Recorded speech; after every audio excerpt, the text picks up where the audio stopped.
short how-to video on finding top dead center on a 1991 Ford Mustang 5.0 small block Ford 302. You're going to need to pick up a top dead center whistle tool, screw that into your number one cylinder spark plug hole, which is passenger side head all the way at the front, basically the spark plug below your oil fill cap.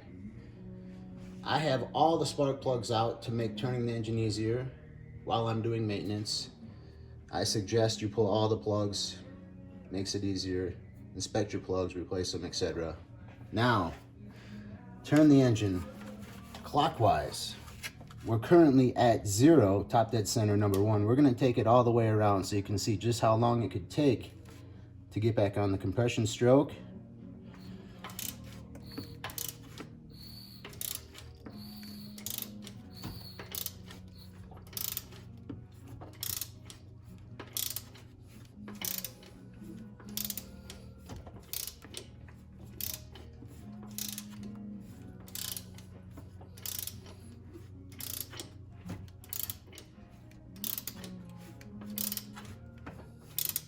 Keep cranking, we're getting closer. There we go.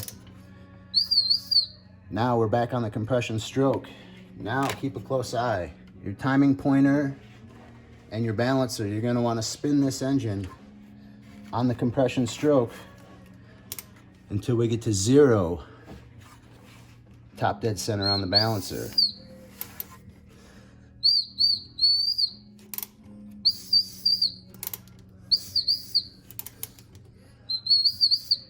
All right, we're getting close.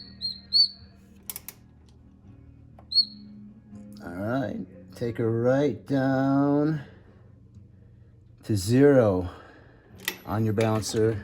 Line it up on the pointer, and you're good to go. Your engine is at top dead center of the compression stroke of the number 1 cylinder. It is now time to reinstall your distributor and then set your base timing.